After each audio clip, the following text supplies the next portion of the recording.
Welkom bij Moelen met Pelt.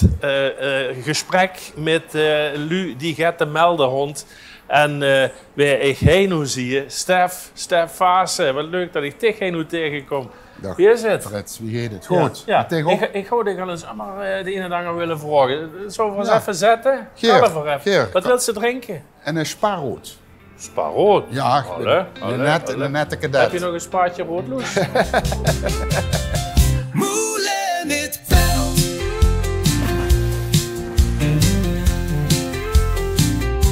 Moelen met Pelt.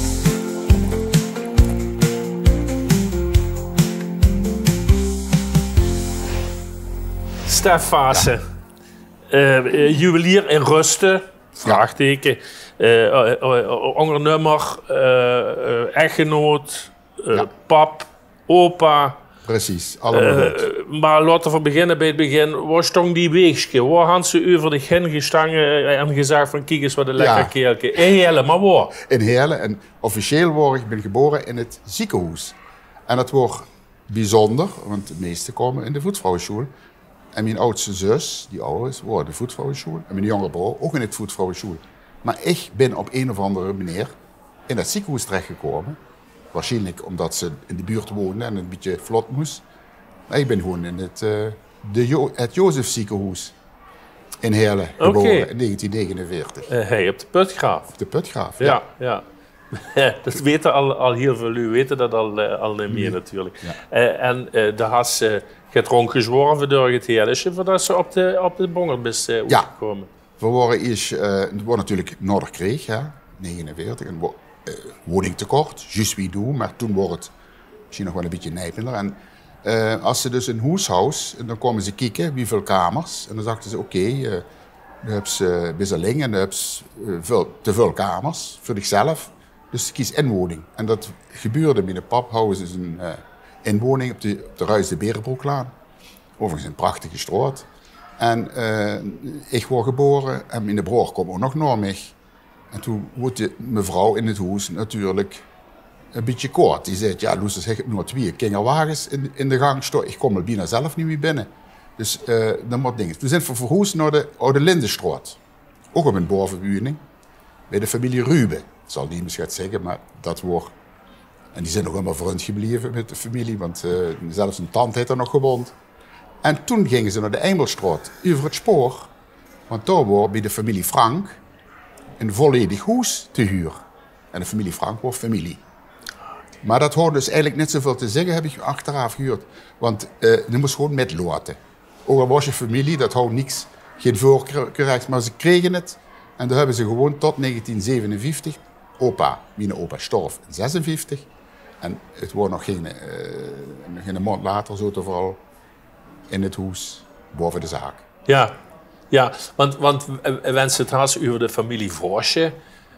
Dat is echt heel erg heerlijk, zal ik maar zeggen. Wie gaat dat terug? Ook met die juweliers, met dat juweliersbedrijf? Ja, dus mijn opa is begonnen in 1900, maar hij begon op de Morgenster. En de Morgenster, dan moest je eigenlijk nu zien hoe de Gamma leek nu. Dus dat is kind, de Gamma in Heerlen. Daar lag een hele oude boerderij. Eigendom van de baron, de baron van Terworm. En die houden die gepakt. En hij was de jongste zoon. En hij was krankelijk, een beetje krankelijk. Dus zag de dokter, die nooit kwam natuurlijk. Maar niet kwam in de dokter toen, de Wever. Dokter de Wever kwam en zei, familie Vaassen, de jongste zoon van u, die is niet geschikt voor het boerenbedrijf. Die is te zwak. Die moet het anders doen. Dus hij ging in de opkamer, dit kind, het kamertje wat alleen maar met Christmas en Porsche open ging, moest hij een reparatie, horloges, maar ook wasmachine. Dus dat houden we wel in de vinger. Techniek wordt heel goed in. Ja. En dat is het begonnen. Oké. En het is uitgegroeid tot een zeer gerenommeerd juweliersbedrijf, hofleverancier. Ja, ook. Dat kreeg ze net zomaar, dat predicaat. Ja. Dat heb ik, is eigenlijk ook natuurlijk de grootste verdienste van mijn opa. Die heeft meer dan 50 jaar dat bedrijf gedreven. Dan mijn pap, die is dus daarna gekomen. En ik ben pas op 1 januari 1974 ben ik volledig in die zaak gestapt. Ik werkte er wel, maar als eigenaar.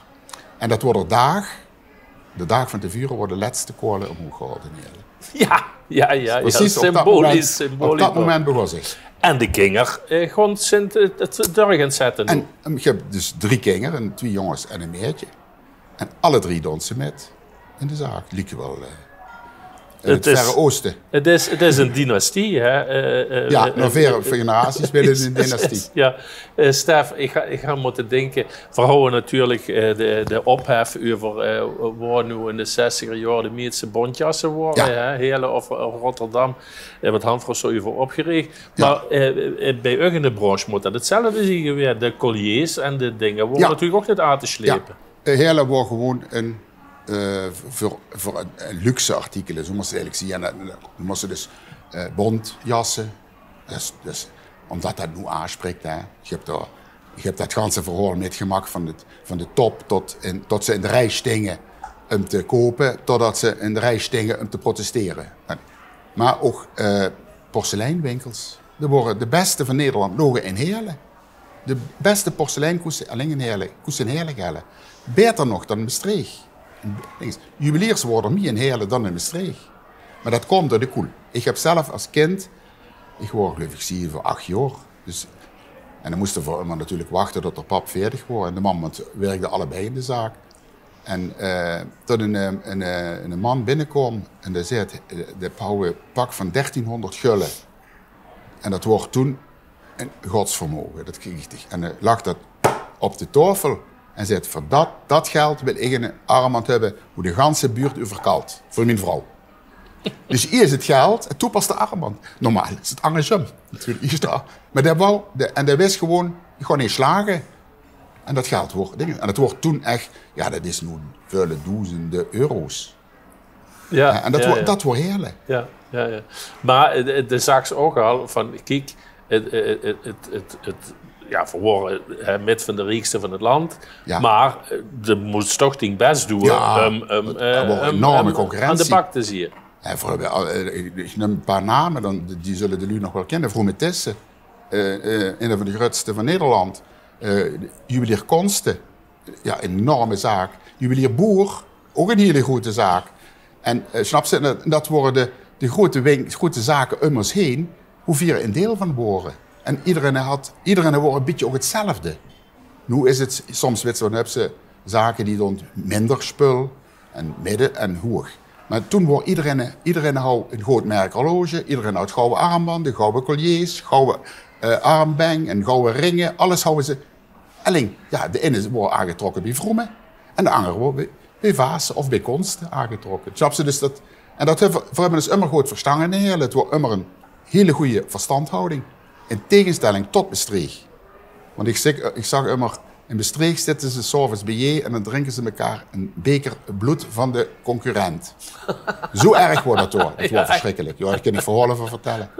Maar in Heerlen wordt dat niet. Okay. Men gunde elkaar een goede boterham. Ja. En dat wordt prettig werken. Ja. En er worden nog. En er wordt blijkbaar, er wordt nog, want die koelen die degen het. Hè. Ja. Even een uitstapje, Stef, naar de muziek.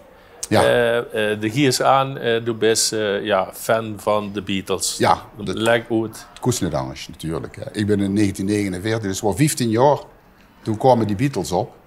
Ja, en dat wist natuurlijk empfindelijk voor de muziek. Nu wil u overstappen naar de Stones? Nee, dan waren mijn broer, dat waren bij de Stones en we houden dus immer discussie. Ja. Snap ze het wel. Ajax, Feyenoord en Beatles, Rolling Stones. Ja, dat waren dus dingen. En ik moest mijn geluid, mijn pick-upje gaat helder zetten wie hier. Dus gewoon nog meestal. Maar niet dummer. Maar de Rolling Stones, ja, dat is eigenlijk hetzelfde. Ja. Nu achteraf gezien. Ja. Maar toen waren het een heel groot verschil. Ja. Het was dag en nacht verschil. Maar nu is het, het zijn allemaal dingen. En mijn ouders zeggen, de hotjet moet afgelopen zien. Alles af. De herrie, de Ja. De koets geen keuze maken. Zou voor zeggen, hey Jude? Prima. Remember to let her under your skin. Then you begin to make it better, better, better, better, better, better.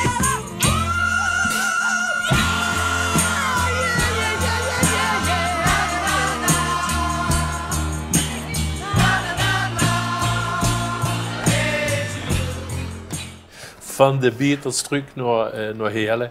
Ja. Stef, de best natuurlijk, als juwelier best je eigenlijk min of meer notabel van het dorp, van de stad. Ja. En dat impliceert dat ze ook in tegen erebestuur wees gevraagd. En daar had ze zich ook wel een... Nou, die ben dus bij de Ererood geweest van de carnaval. Ja, die was geen prins geworden, hè, want die pap kwam aan de deur bij mijn mam. En het ging de deur open en zei ze, wat komt er door, meneer Pelt? Ja, ik kom eens, kan ik even naar binnen komen? Kom toch niet voor de zoon, voor de prins weer, want dat deed hij niet. Paf, de deur toe. Dan was 1 minuut verdig. Dat was die pap. Dus toen word ik wel voor die Ererood mogelijkheid. Want als ze prins is, kent ze niet bij de Ererood gewoon. Dus dat is, daar ben ik 22 jaar bij geweest. En ik vind 22 jaar, 2 keer 11, vond ik netjes. Ik zeg, nu want voor het anders doen. Ik ben heel wat jaren bij de schutterij hier in bestuur geweest. Ben ik nu onlangs ook uitgestapt. Omdat ik, als ze 75 jaar was, moest ze balans maken. Ik ben wel nog immer bij de Rotary van Heerlen, dus daar ben ik al heel lang bij ook. Omdat ik dat vind, dat is een goede doelen. Die doet het zonder dat iemand dat merkt, doet die goede dingen. Dat zit mijn hart natuurlijk. Mm-hmm. En ik ben bij de Sociëteit van Gulpen. En waarom bij Gulpen? Ik ken natuurlijk door al die erebesturen, ken ik, Bino-gans Heerlen, Bino. Dit gans, maar Bino. En daar komt ze immer dezelfde lui tegen. En in Gulpen kom ik dus in één keer 45 andere lui tegen. En dan ben ik... De Neuweld. Neuweld, gans neu, ook interessant. Ook, hè? Zeker. En ik ben daar in 1992, 93 bijgekomen. En ondertussen ben ik nu al 10 jaar voorzitter door. In Gulpen. In een heerlijke jong in Gulpen. Ik zeg, dat ken eigenlijk niet, maar het is zo gekomen. En het gaat heel goed, want we hebben ledenstop vaak. Okay. Zo goed. Okay. Hey Stef, en dan had je misschien ook nog wel tijd voor een paar hobby's. Ja, mijn hobby's heb ik natuurlijk...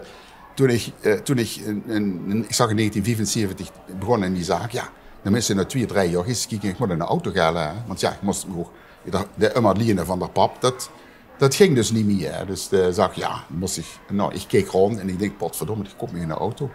Voordat ik het weet, is het de helft maar weet. Heb ik nog nauwelijks gereden. Dus dat vond ik jammer. Maar ik zag van die oude auto's, echte oude, die kosten niks. Die kosten voor 2000 gulden, houdt ze een prachtige auto. Maar dat was gewoon een model wat niemand meer wilde. Ze wilden die, dus ik heb me zo'n oude auto gehouden. Daar heb ik met rondgetoefeld de eerste jaren elke dag. En ik heb hem daarna ben natuurlijk een andere auto gehouden en een gewone auto. En heb ik hem voets gezet. En ik heb hem nog eens opgeknapt een beetje. En nu, kijk, toen zachten ze, Germ, je kent zich in een nieuwe auto met de oude kloemel rondvaren. En nu zeggen ze, kijk, de rijke stinkert, de grieze rijke stinkert in de chique auto. Dezelfde auto hier. Ja. Maar ik heb er heel veel hobby in en ik varieer met gans Europa.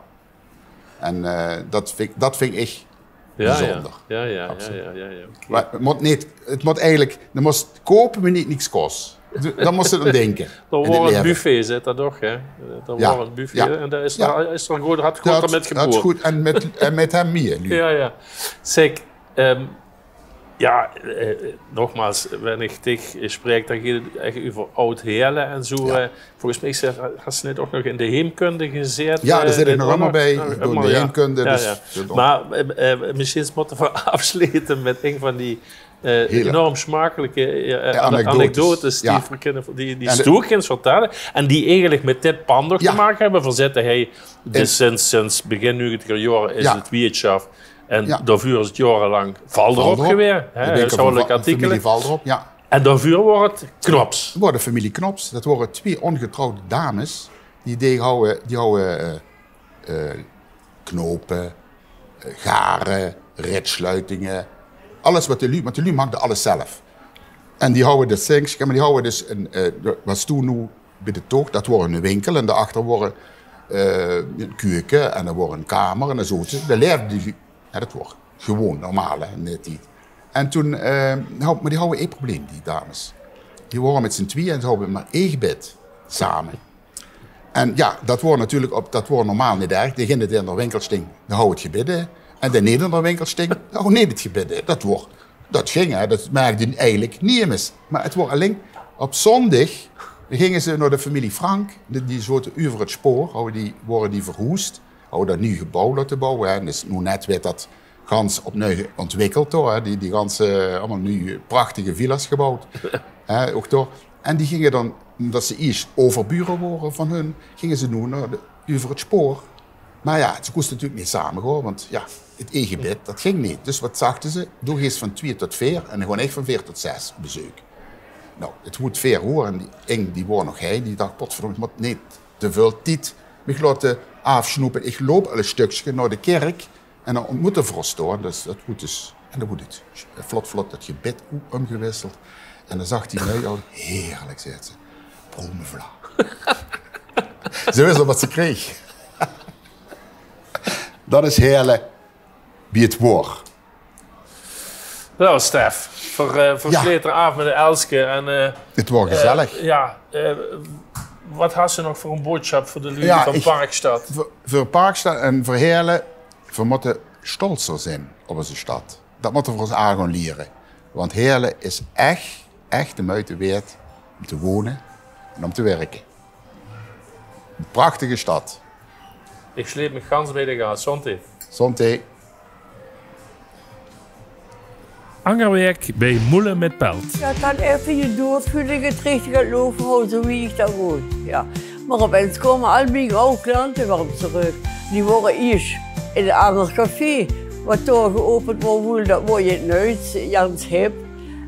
Maar opeens zaten ze, ja, van jullie toch wel leven nooit riet. Ja.